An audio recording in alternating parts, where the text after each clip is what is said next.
Assalamualaikum warahmatullahi wabarakatuh. Bismillahirrahmanirrahim. Alhamdulillahi rabbil alamin. Wassalatu wassalamu ala ashrafil anbiya'i wal mursalin wa ala alihi wa ashabihi ajma'in amma ba'd. Faya ayyuhal mu'minun ittaqullah usikum wa nafsi bitaqwallah wa ta'atihi faqad fazal muttaqun. Kama qala Allah subhanahu wa ta'ala fi kitabihil aziz wa ba'da an aqula a'udzu billahi minasy syaithanir rajim wabtaghi fima ataka Allahu ad-daral akhirah wa la tansa nasibaka minad dunya wa ahsin kama ahsana Allahu ilaik ila akhiril ayah. Sadaqallahul azim. Yang dirahmati oleh Allah Subhanahu wa taala, lagi amat dikasihi dan dimuliakan serta yang berusaha pengurusi surau Jumaat kita, surau Luqmanul Hakim, beserta seluruh pimpinan jawatan kuasa surau kita, seterusnya yang berusaha persatuan penduduk dan juga orang-orang besar di tempat kita, beserta yang ada jawatan yang menguruskan kehidupan kita. Seterusnya muslimin, muslimat, hadirin dan hadirat, bil khusus ayah ibu yang dikasihi dan dirahmati oleh Allah Subhanahu wa taala sekalian.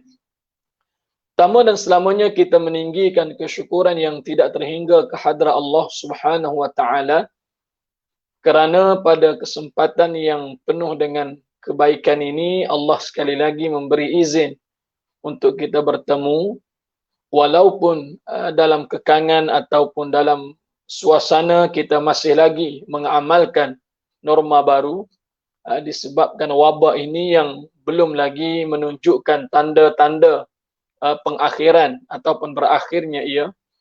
Akan tetapi mudah-mudahan sedikit sebanyak apabila kita melalui kehidupan kita dengan menjaga apa yang dikatakan SOP ini, sedikit sebanyak memberi kekuatan kepada kita dan seterusnya menjadikan diri kita sihat dan kita tidak menyampaikan wabak itu kepada orang lain. Sehingga di dalam kaedah fiqh ada satu kaedah yang disebutkan untuk kita menjadikan diri kita ini tidak menyebarkan wabak, maka kita jangan keluar ke tempat yang ada wabak, dan kalaupun kita duduk di tempat yang ada wabak, duduk dan dengan penuh sopan, muhasabah, sesuai dengan apa yang diajarkan oleh Nabi, supaya kita melaksanakan apa yang dikatakan oleh Nabi SAW itu dengan penuh kesabaran. Wa yabqa fi baladihi sabiran muhtasiba, dan kita bermuhasabah. Serta inilah waktu yang dikhususkan oleh Allah Subhanahu wa taala untuk kita mengambil iktibar daripada apa yang berlaku. Sebelum saya pergi lebih jauh terhadap perkongsian kita pada malam ini yang bertajuk berduka di tanah Taif, kita suka untuk membuka perbualan atau perkongsian kita ini dengan satu hadis yang diriwayatkan dengan sanad yang sahih oleh Al-Imam Abu Isa At-Tirmidzi di dalam sunannya. Telah berkata, bahkan sekaligus bertanya seorang sahabat Nabi yang mulia sallallahu alaihi wasallam, namanya Ka'ab ibn Malik radhiyallahu an. Satu hari Ka'ab ibn Malik radhiyallahu an, dia berkata, bahkan dia bertanya kepada Nabi sallallahu alaihi wasallam, ya Rasulullah, inni ukthirus salata alaika. Inni ukthirus salata alaika. Fakam aj'alu laka min salati.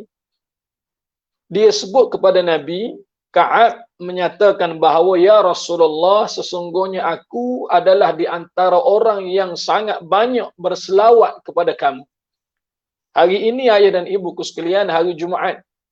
Yang mana hari Jumaat ini adalah hari salah satu sunnah yang besar yang diajarkan oleh baginda sallallahu alaihi wasallam untuk kita memperbanyakkan doa dan perbanyakkan selawat ke atas baginda. Allahu Akbar. Luar biasa.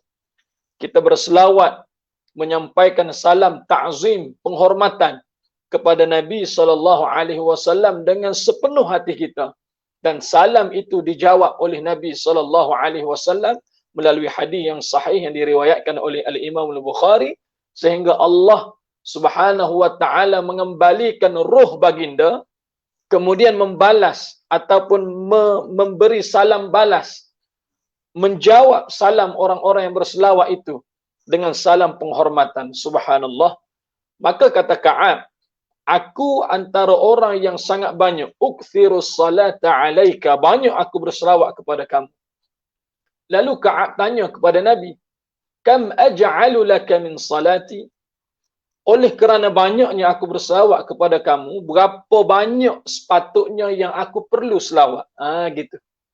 Seolah-olah kalau dalam satu hari kita ada kurang lebih 1 jam waktu untuk kita beribadat, termasuklah solat kita, subuh, zuhur, asar, maghrib, isyak, solat sunat kita, mudah-mudahan Allah beri kekuatan, doa kita, selawat kita dan sebagainya, 1 jam 1 hari. Baik. Maka kata Ka'ab ibn Malik, berapa banyak dalam 1 jam tu untuk aku berselawat kepada kamu? Adakah 1 jam tu keseluruhan selawat? Ataupun hanya ambil portion sedikit sahaja? Maka Ka'ab tanya, berapa banyak? Kam aj'alu laka min salati? Lalu Nabi SAW memberi respon kepada Ka'ab ibn Malik, ma syi'ta ya Ka'ab.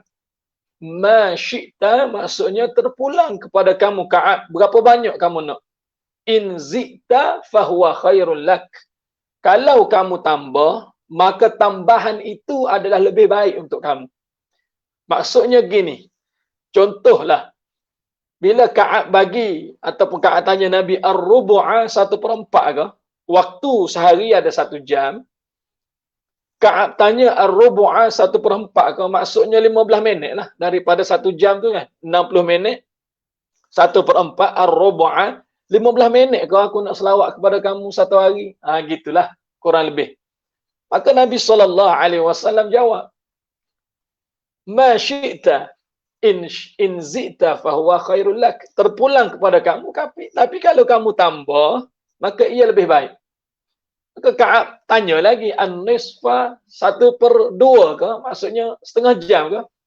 Nabi kata, ma syi'ta in zi'ta fahuwa khairul lak.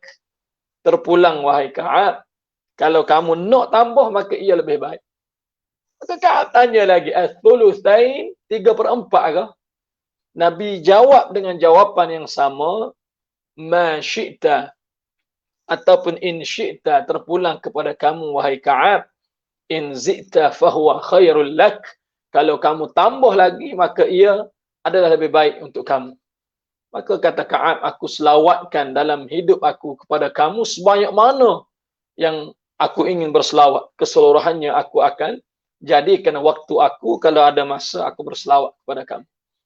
Maka Nabi SAW berkata atau memberi respon kepada Ka'ab, idzan, kalau begitu Ka'ab, tu'fa hammaka wa yaghfiru laka dhanbaka. Sekiranya dengan banyaknya kamu berselawat kepada aku wahai Ka'ab, maka Allah memberikan kepada kamu 2 perkara. Pertama, tu'fa hammaka, Allah akan selesaikan segala duka cita yang ada pada diri kamu. Maksudnya kalau kamu sedih, maka berselawatlah. Berselawatlah.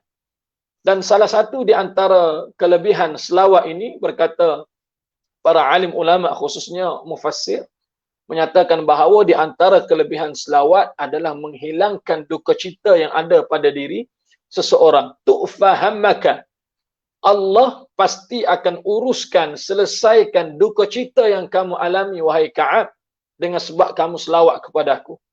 Dan yang kedua, wa yaghfiru laka dhanbuka, dan Allah akan ampuni segala dosa-dosa, khususnya dosa kecil yang kamu lakukan. Sebanyak mana? Dengan kamu berselawat kepada aku. Maka kesimpulan daripada muqaddimah atau permulaan perkongsian kita pada malam ini, sekurang-kurangnya selawat memberikan kelebihan yang besar, iaitulah dua perkara. Pertama, Allah akan menghilangkan duka cita yang dialami oleh orang yang banyak berselawat kepada Nabi. Dan yang kedua, Allah ampuni dosa-dosa dan kesilapan, khususnya dosa kecil yang kita lakukan di saat kita banyaknya menyebut bahkan berselawat kepada Nabi sallallahu alaihi wasallam. Semoga Allah menjadikan saya dan kita semua di antara orang yang banyak berselawat, dan seterusnya Allah kurniakan dua kelebihan ini, iaitu dihilangkan duka cita dan yang kedua diampuni segala dosa-dosa, insya-Allah. Mudah-mudahan mukadimah itu memberi manfaat kepada kita semua. Baik. Tajuk yang kita ingin kongsi dan bicarakan bersama pada malam ini iaitulah tajuk berduka di tanah Taif. Berduka di tanah Taif. Saya yakin dan percaya ayah ibuku sekalian, sebahagian besar dalam kalangan kita sudah pun mengerti di Taif. Kerana Taif ini sebahagian besar juga dalam kalangan ayah dan ibu, kalaulah sudah mengerjakan haji ataupun umrah, mungkin travel agency kita atau melalui mutawif, tour guide itu akan bawa kita pergi memperkenalkan di sini adalah Jabal Rahmah, di sini adalah Arafah, di sini adalah Muzdalifah, di sini adalah Mina, di sini dan sebagainya. Maka salah satu tempat yang akan diperkenalkan kepada kita iaitulah Taif. Taif ini kedudukannya dengan Makkah al-Mukarramah jaraknya sekurang-kurang 63.55 km. 63.55 km. Kalau keluar dari Masjidil Haram, Malik Abdul Aziz, pintu Malik Abdul Aziz, maka kita akan menghala ke sebelah kanan, naik ke atas. Naik ke atas ke utara itu, maka sekurang-kurangnya 63 km, 64 km lebih, kita akan sampai di satu tempat namanya Taif. Apa special Taif ini? Baik, ada peristiwa yang dilakarkan di dalam sejarah, bahkan banyak disebut di dalam kitab-kitab sirah, didatangkan riwayat-riwayat yang bercerita tentang Taif. Salah satu daripada sumber yang saya sangat syorkan kepada diri saya dan kita semua,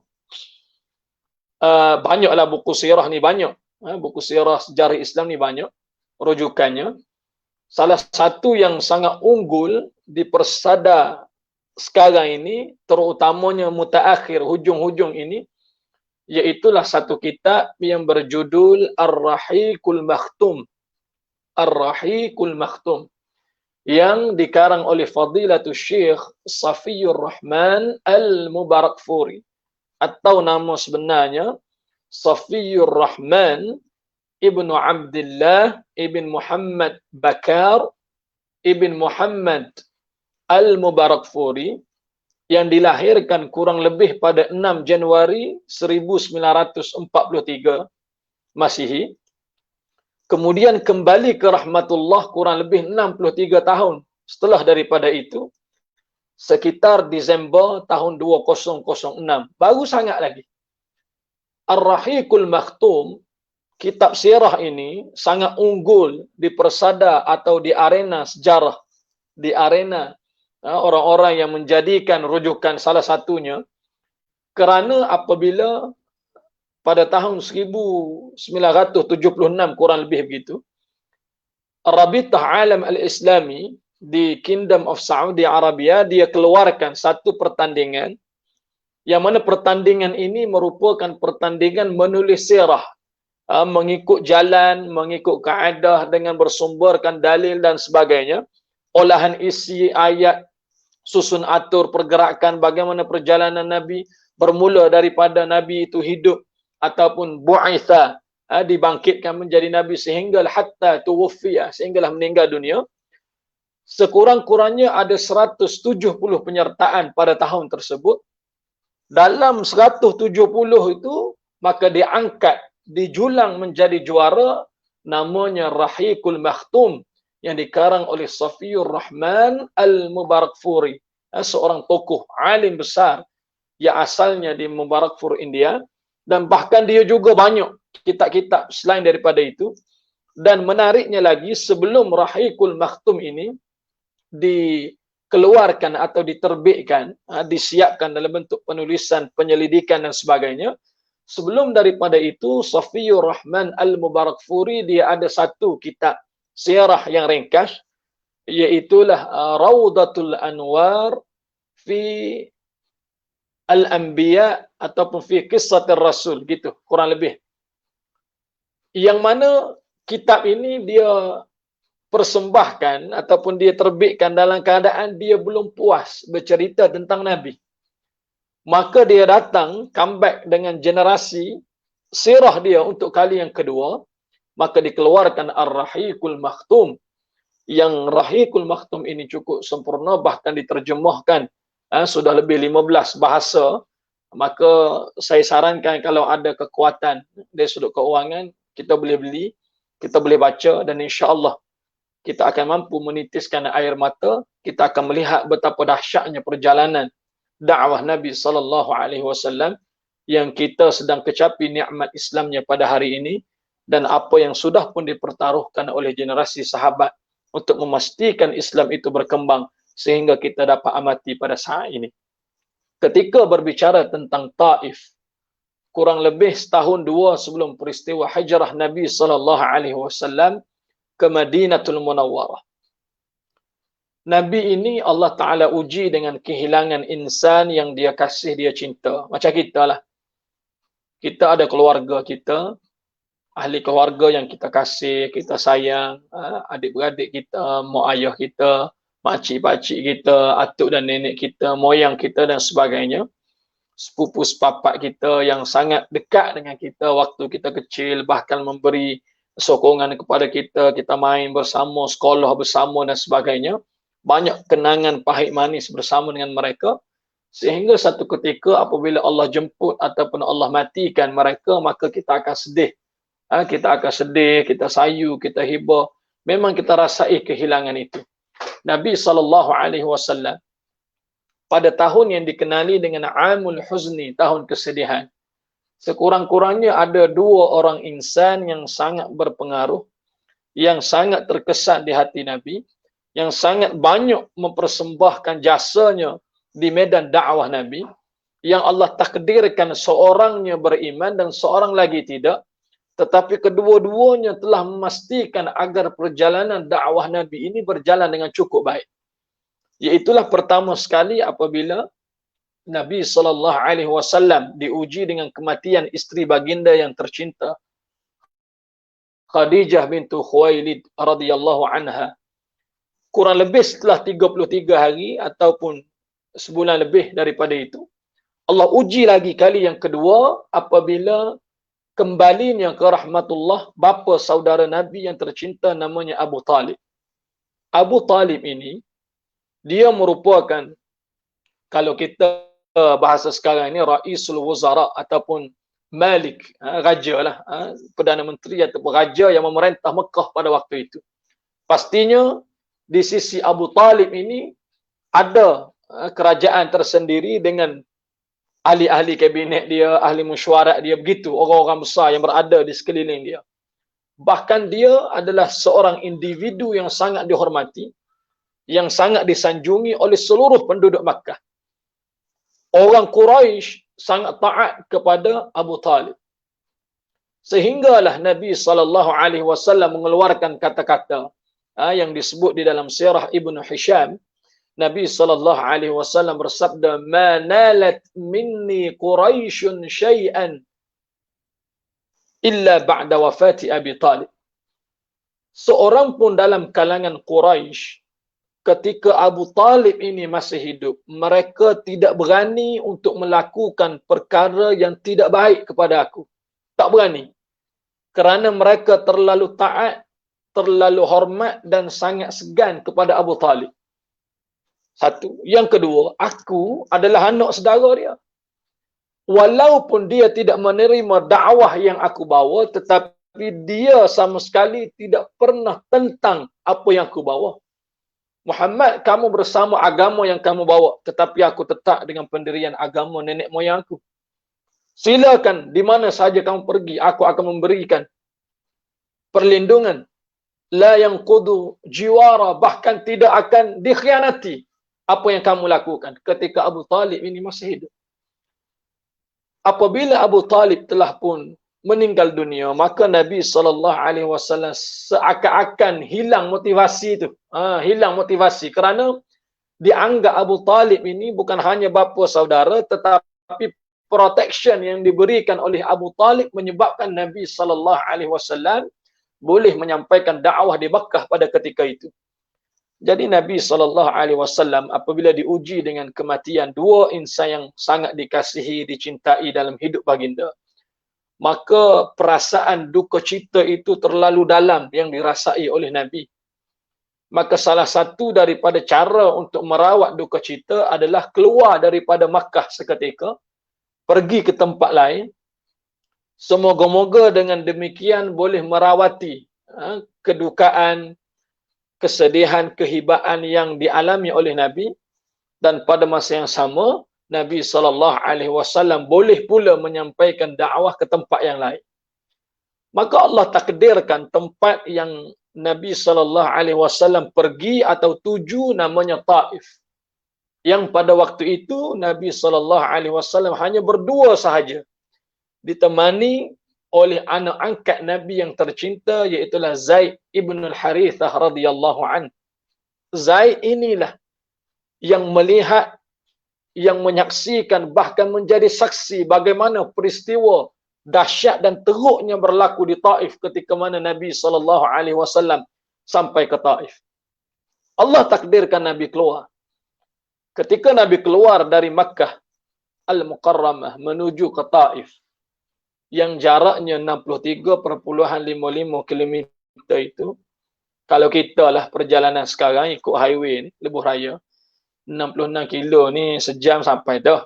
Orang lain hok laju-laju lagi, dengan motor kenderaan yang lebih laju, lebih hebat, lebih cepat, maka mereka akan sampai dengan waktu yang singkat, setengah jam boleh jadi.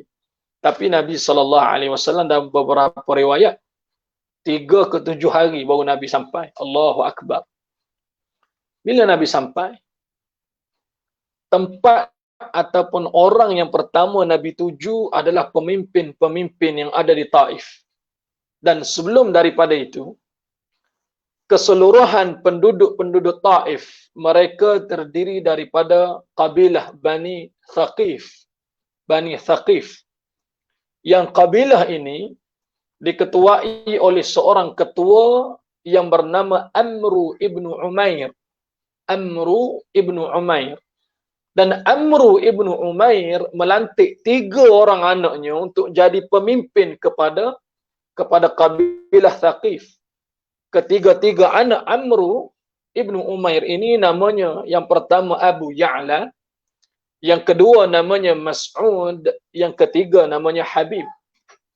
Ketiga-tiga orang ni, adik-beradik ni cukup berpengaruh ketika mana berada di Taif. Nabi SAW datang. Nabi jumpa 3 orang ni dulu. Dan bila Nabi jumpa, Nabi offer, Nabi cerita dan Nabi promote Islam kepada mereka. Yang Nabi cerita satu persatu, Islam ini agama Allah, Allah yang turunkan, mengajak manusia mentauhidkan Allah, tidak mensyirikkan dan sebagainya. Sebahagian riwayat menyebut Nabi membacakan beberapa potongan ayat Al-Quran. Tetapi tidak dihiraukan oleh ketiga-tiga adik-beradik pemimpin ini. Bahkan mereka sepakat untuk memanggil, mengumpulkan orang-orang, kanak-kanak, kecil besar, tua muda, mari tengok. Ni ada orang yang kalau bahasa Terengganu disebut lebong. Ni ada orang datang ni, dia declare dia adalah Nabi, dia adalah utusan Tuhan, dia bawa ajaran Islam dan sebagainya. Tengok macam mana dia menipu. Sampai tahap tu. Bahkan dalam salah satu riwayat menyatakan, salah seorang daripada anak Amru ibnu Umair ini, dia kata kepada Nabi SAW, Ya Muhammad, wahai Muhammad, kamu declare kamu adalah Nabi. Fahalla wajadallahu ahadan yursiluhu siwak. Muhammad, kamu declare kamu adalah Nabi. Allah ni dia kata, adakah Allah ni sudah miskin dengan manusia ramai-ramai yang ada ni? Sehingga Allah perlu lantik kamu menjadi Nabi. Gitu. Ibaratnya, tak ada orang lain kau yang boleh Allah lantik jadi Nabi sehingga Allah angkat kamu ni. Ma'indaka syai'. Kamu ni tidak ada sesuatu. Ma'indaka malan. Wa ma'indaka ahlan. Wa ma'indaka syai'. Wa ma'inda syai'. Kamu ni Allahu Akbar. Harta pun tak ada. Anak beranak pun tak ada. Pengikut pun tak ada. Tak ada apa-apa kamu. Tiba-tiba Allah nak angkat kamu jadi Nabi. Allahu Akbar. Sedih. Sedih Nabi. Yang menyaksikan kesedihan ini adalah Zaid ibn al-Harithah. Allah, hancur luluh hati Nabi kan. Kerana apa? Kerana dahsyatnya perkataan tu. Kalau bahasa kita sekarang ni, tak patut langsung lah. Orang lain jauh lebih layak lah. Aku pun tak apa. Gitu lah habis kurang. Ataupun tak menasabah, agak-agak lah boh. Tak remo, apa benda pun tak ada. Bukan setakat harta dan sebagainya. Duit deposit nak masuk ngundi pun tak boleh. Gitulah ibarat. Jadi pengikut pun tak ada, harta pun tak ada, ahli keluarga pun tak ada, apa pun tak ada. Tiba-tiba Allah lantik kamu jadi Nabi. Tak menasabah, tak menasabah. Bahkan yang lebih teruk daripada itu, wallahi ya Muhammad, la umazziqanna astaral Ka'bah law kana Allah qad arsalak. Demi Allah wahai Muhammad, kalau betul lah kamu ni Allah lantik jadi Nabi, aku akan pergi ke Mekah, aku akan koyakkan, musnahkan kelambu-kelambu Kaabah sebagai tanda protes. Aku tak suka kamu jadi Nabi. Allah, dahsyat. Kemudian Nabi lari ataupun Nabi beralih daripada tempat itu. Nabi duduk berlindung di suatu tempat di sebatang pohon anggur dalam Rahiqul Makhtum dan Sirah Ibn Hisham. Bila Nabi duduk di situ bersama Zaid Ibn Harithah, maka dalam keadaan Nabi tengah duduk rehat dan sebagainya, datang seorang hamba yang dia ini belum lagi Islam, namanya Adas. Bila dia tengok Nabi dalam keadaan seperti itu, dicaci, dimaki hamun, dihina dan sebagainya, sehingga dahsyatnya perkataan yang dikeluarkan oleh orang-orang Taif, termasuk pemimpin-pemimpin mereka, maka dia pergi dekat dengan Nabi, dia bagi kepada Nabi makanan. Ada yang disebut dalam sirah Ainab, dia bagi anggur kepada Nabi. Bila Nabi tengok kepada dia, dia bagi anggur kepada Nabi, Nabi ambil. Kemudian bila Nabi ambil, Nabi menyebut nama Allah, Bismillah, kemudian Nabi makan. Bila Adas, dia mendengar perkataan Nabi sebut Bismillah dengan nama Allah, dia rasa satu ketakjuban, satu perasaan yang cukup luar biasa, sehingga waktu itu dia lihat Nabi SAW bukan manusia seperti mana manusia lain. Sehingga disebut di dalam riwayat Ibnu Ishaq, dia pegang tangan Nabi, dia cium kepala Nabi, dia usap kaki Nabi, dia bersyahadah di hadapan Nabi. Dan dia yakin bahawa apa yang disebut oleh Nabi di awal-awal tadi, sebelum dia dimaki hamun, dicaci, dihina, direndahkan, dikeluar kata-kata yang tidak baik, tetapi dia yakin bahawa apa yang disebut oleh Muhammad ini betul. Kerana apa yang dibuat itu, cara Nabi makan, Nabi menyebut nama Allah dan sebagainya, menyebabkan dia rasa ta'ajub. Ini satu benda yang luar biasa. Dan perkara ini juga disaksikan oleh Zaid ibn al-Harithah. Allahu Akbar. Maka bila Nabi SAW nak berangkat pulang ataupun nak balik semula ke Mekah, oleh kerana seakan-akan penduduk Taif ini memang tidak terima kehadiran Nabi, bahkan mereka ini tak nak terima pun Islam dan sebagainya, maka Nabi berjalan, bangun daripada ataupun bangun dari tempat yang Nabi duduk itu, Nabi berjalan. Dan dalam riwayat yang sama disebutkan, 3 orang pemimpin yang merupakan anak kepada Amru ibnu Umair ini, mereka memerintahkan kanak-kanak, orang tua, wanita dan sebagainya berbaris di jalan-jalan keluar dari Taif itu menuju ke Makkah, berbaris. Sekiranya Muhammad ini dia lalu jalan ni dan bersama dengan dia ada orang yang ikut serta itu, maka balinglah dia dengan anak-anak batu ataupun apa jua yang boleh menyebabkan dia luka dan sebagainya. Allahu Akbar. Baling sungguh bukan main-main. Dalam riwayat juga dikatakan bahawa kena kepala Nabi, satu gigi berdarah patah, wallahu alam. Kepala ni sehingga kan Nabi pakai imamah serban, Nabi pakai serban. Serban Nabi ni warna putih. Ada 3 warna yang Nabi pakai. Satu warna putih, yang kedua warna hijau, yang ketiga warna merah. Dalam perjalanan biasa dan sebagainya, Nabi akan memakai serban berwarna putih. Walaupun ada riwayat yang tidak kuat menyatakan sebaliknya. Dalam beberapa pandangan yang lain, ulama memberi khabar kepada kita bahawa ketika Nabi masuk dalam siri-siri peperangan, imamah Nabi ini berwarna merah. Dan ketika Nabi menerima utusan daripada mana-mana negara dan sebagainya, tetamu, Nabi memakai imamah atau serban warna hijau. Wallahu a'lam. Jadi, sehinggalah kain serban yang dipakai oleh Nabi itu merah lah, darah kan, darah keluar. Maka Zaid ibn al-Harithah, dia mendengar Nabi SAW berdoa kepada Allah. Allahumma ilaika ashku da'fa quwwati wa qillata hilati wa hawani 'ala an-nas anta ya arhamur rahimin anta rabbul mustad'afin wa anta rabbi. Ya Allah, ya Tuhan, kepada kamulah aku mengadu. Lelah, penat, lemahnya aku, ya Allah. Yang mana orang tak terima aku di sini. Orang tolak dakwah aku. Kepada siapa lagi aku nak mengadu dan sebagainya. Dalam riwayat hadis ini dhaif, beberapa pandangan di kalangan para ulama, tetapi di sisi mereka tetap diterima kerana ada perbincangan yang khusus dalam bab ni. Dan selalunya ataupun kebiasaannya, riwayat-riwayat doa yang berkaitan dengan fadail al-a'mal dalam sirah, dalam kelebihan-kelebihan yang lain diterima untuk kita mengambil iktibar dan pelajaran. Nabi berdoa gitu. Sehinggalah Nabi berjalan keluar dari Taif. Nabi SAW berhenti di satu tempat, bahkan bermalam di situ untuk beberapa hari. Nama tempat itu adalah Nakhlah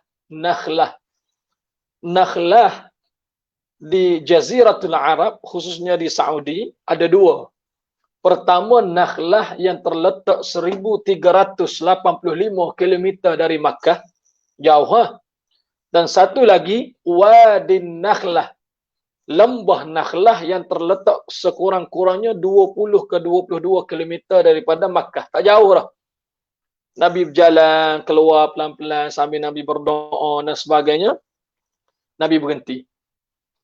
Dalam pandangan ulama yang lain, seperti mana Ibnu Ishaq dan Sirah Ibnu Hisham, ketika Nabi berdoa itu, dan ketika Nabi SAW sampai di Nakhlah ini, pertama sekali Allah Jalla wa'ala utuskan 2 malaikat. Pertama Jibril alaihi salatu wassalam, dan yang kedua malaikat yang menjaga bukit di Taif. Nabi SAW menerima kedatangan Jibril, dan Jibril memberitahu kepada Nabi bahawa Allah yang mengutuskan aku datang kepada kamu untuk memberikan bantuan bersama dengan aku adalah malaikat yang menjaga bukit di Taif.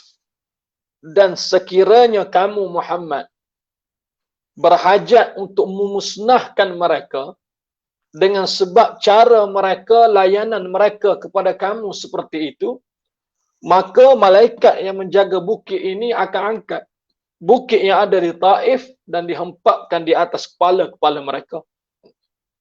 Waktu Nabi SAW mendengar tawaran yang disebut oleh Jibril ini, Allahu Akbar, lalu Nabi SAW bersabda, la taf'al kadzalik, tidak, sama sekali jangan buat seperti itu, tidak. Allahu Akbar. Nabi SAW, orang yang mempunyai kesantunan, akhlak yang begitu tinggi, tidak ada manusia yang boleh mengatasi akhlak baginda. La, jangan buat gitu. Bahkan Nabi SAW berdoa pula, bal arju an yakhrujallahu min aslabihim may ya'budullaha wa la tusyrik bihi syai'a. Bahkan aku mengharapkan di sisi Allah agar nanti daripada zuriat keturunan mereka akan lahir orang-orang saleh yang menyembah Allah, yang mengabdikan diri kepada Allah dan tidak melakukan perbuatan syirik. Allahu akbar. Dan di situ juga ketika Nabi SAW berada di Nakhlah untuk beberapa hari, Nabi banyak menghabiskan masa baginda dengan membaca Al-Quran, wahyu yang turun. Khabarun minas sama' sabahan wa masa'an.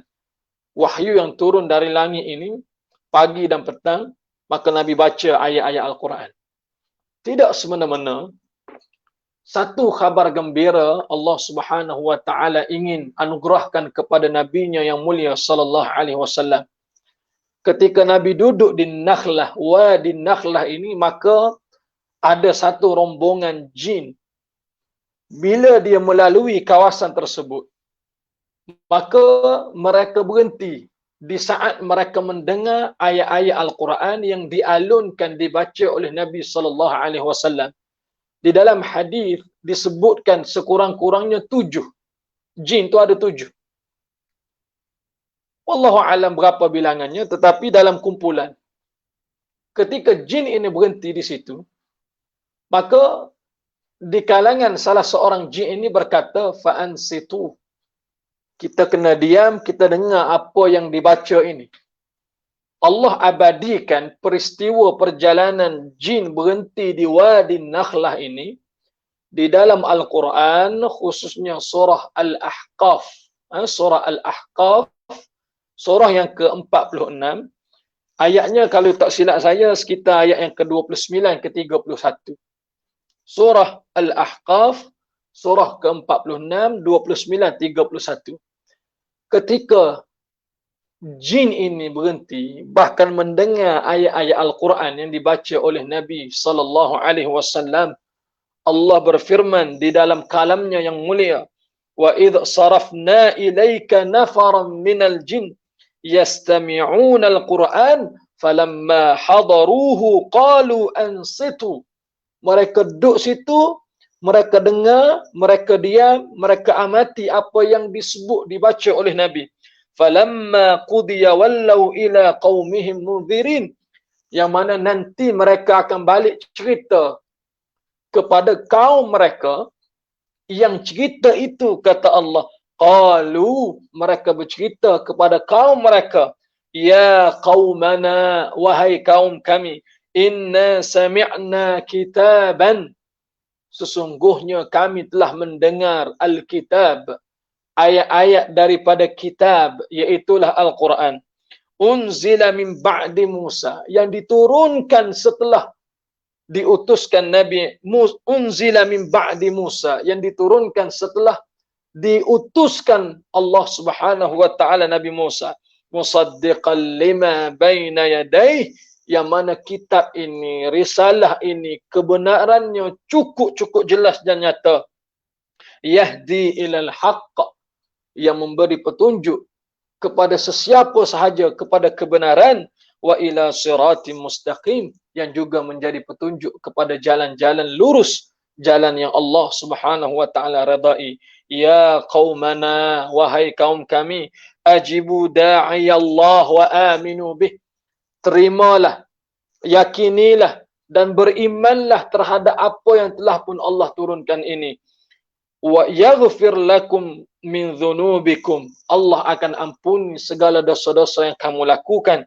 Wa yujirukum min azabin alim, dan Allah Subhanahu wa taala akan jauhkan, bebaskan, lepaskan kamu daripada azab yang pedih. Allahu akbar. Di saat manusia, penduduk-penduduk di Taif daripada Bani Thaqif, mereka tidak menerima dakwah yang diajak oleh Nabi sallallahu alaihi wasallam, tetapi Allah kirim makhluk lain yang berupa atau berbangsa jin, yang tidak dinampak, yang tidak kelihatan di mata manusia, tetapi mereka beriman terhadap risalah-risalah yang dibawa oleh Nabi, bahkan beriman apa yang telah pun dibaca oleh Nabi, yakin sungguh-sungguh mereka, dan mereka sampaikan pula kepada kaum-kaum mereka. Subhanallah, ini satu khabar gembira. Dan di Wadi Nakhlah menjadi tempat bagaimana jin menerima apa yang diajarkan, dibaca oleh Nabi SAW. Siapa yang menyaksikan peristiwa ini? Sekali lagi yang menjadi saksi adalah Zaid ibn al-Harithah, anak angkat tercinta kepada Nabi SAW. Allahu Akbar. Sekali lagi, di saat Nabi SAW berduka cita kehilangan insan yang dikasihi baginda, bukan seorang, bahkan dua. Kemudian sekali lagi duka cita itu ditambah apabila dakwahnya ditolak di Taif. Tetapi Allah mengubati keduka citaan yang dialami oleh Nabi itu apabila ada sekumpulan jin yang lalu di tempat tersebut berhenti mendengar yang diajar, yang dibaca oleh Nabi. Bahkan kembali mereka ke tempat mereka, cerita kepada kaum-kaum mereka, mengajak kaum mereka supaya beriman kepada Allah. Dan kalaulah Allah Subhanahu wa taala boleh memberi hidayah kepada makhluk yang bernama jin ini, bahkan kesemua mereka pada waktu itu beriman, maka Allah juga boleh memberikan zuriat kepada penduduk-penduduk Taif, yang mana akhirnya mereka lah di antara orang yang menjadi tulang belakang mata rantai menyambung perjalanan dakwah yang ditinggalkan oleh baginda Nabi SAW setelah kewafatan baginda. Maka kisah duka di Taif ini, walaupun keduka citaan Nabi itu cukup dahsyat, tetapi Allah tetap hiburkan hati Nabi. Allah memberikan kegembiraan kepada Nabi, yang mana walaupun manusia menolak, tetapi ada makhluk lain yang berbangsa jin yang tetap menerima dakwah yang dibaca, yang diberikan, yang diajak oleh seorang tokoh yang mulia bernama Muhammad sallallahu alaihi wasallam. Kesimpulan daripada apa yang kita kongsi pada pertemuan yang baik ini, sekurang-kurangnya ada dua. Pertama, kita perlu bersyukur sangat-sangat banyak kepada Allah, kerana Allah memberi izin kita menjadi sebahagian daripada orang yang menganuti ajaran yang dibawa oleh Nabi SAW. Dan yang kedua, kita kena berterima kasih sangat-sangat kepada Nabi SAW. Bagaimana cara terima kasih kita kepada Nabi? Iaitulah memperbanyakkan selawat dan salam ke atas baginda yang mulia SAW terhadap apa yang telah pun Nabi SAW tinggalkan kepada kita, sehingga mudah-mudahan di hari akhirat esok-esok, di hari yang sudah tidak ada manfaat anak-anak harta yang banyak yang kita ada sekarang ini, yang boleh menjadi penolong kepada kita pada waktu itu, hari yang sangat terbaik yang kita inginkan adalah mendapat syafaat baginda daripada Nabi yang mulia sallallahu alaihi wasallam. Saya rasa cukup sekadar itu perkongsian kita pada malam ini. Mohon maaf segala ketidaklancaran, ketidakpetahan dan kesilapan kita di saat kita menyampaikan. Mudah-mudahan ambil manfaat dan buang apa jua yang menjadi mudarat, sehingga kita bertemu lagi di lain kesempatan. Aqulu qawli hadza wa astaghfirullahal azim li wa lakum, wabillahi taufiq wal hidayah. Wassalamu alaikum warahmatullahi wabarakatuh.